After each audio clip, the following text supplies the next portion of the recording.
ಅಧಿಕಾರ ಹಂಚಿಕೆ ಬಗ್ಗೆ ಮಾತಾಡಿ ಗೊಂದಲ ಸೃಷ್ಟಿಸಬೇಡಿ. ಸಿಎಲ್ಪಿ ಸಭೆಯಲ್ಲಿ ಶಾಸಕರಿಗೆ ಸಿಎಂ ಸಿದ್ದರಾಮಯ್ಯ ಸೂಚನೆ. ಉಭಯ ಸದನಗಳಲ್ಲೂ ಕೇಂದ್ರದ ವೈಫಲ್ಯಗಳನ್ನು ಎತ್ತಿ ತೋರಿಸಿ ವಿಪಕ್ಷಗಳನ್ನು ಕಟ್ಟಿಹಾಕುವುದಕ್ಕೆ ಸೂತ್ರ ರೆಡಿ.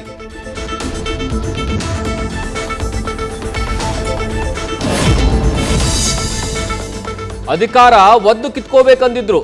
ಅದಕ್ಕೆ ನಾನು ಕೃಷ್ಣರ ಸರ್ಕಾರದಲ್ಲಿ ಹಠಕ್ಕೆ ಬಿದ್ದು ಮಂತ್ರಿ ಆದೆ.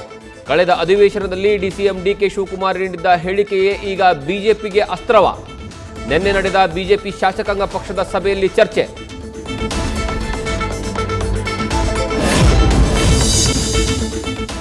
ಮೂರನೇ ದಿನದ ಅಧಿವೇಶನಕ್ಕೂ 10 ಸಂಘಟನೆಗಳ ಪ್ರತಿಭಟನೆಯ ಬಿಸಿ. 7ನೇ ವೇತನ ಆಯೋಗ ಜಾರಿಗೆ ಕರ್ನಾಟಕ ನಿವೃತ್ತ ನೌಕರರ ಸಂಘದಿಂದ ಪ್ರತಿಭಟನೆ. ಶಾಲಾ ಆಡಳಿತ ಮಂಡಳಿ, ರೈತ ಸಂಘಟನೆಗಳಿಂದಲೂ ಧರಣಿ.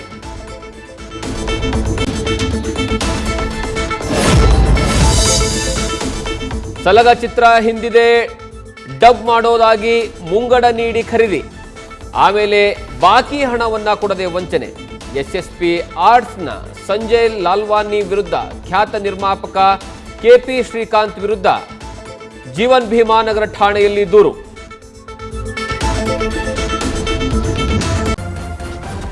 ನ್ಯೂಸ್ ಫಸ್ಟ್ ನಿರ್ಭೀತಿಯಿಂದ ನಿಮ್ಮ ಪರವಾಗಿ.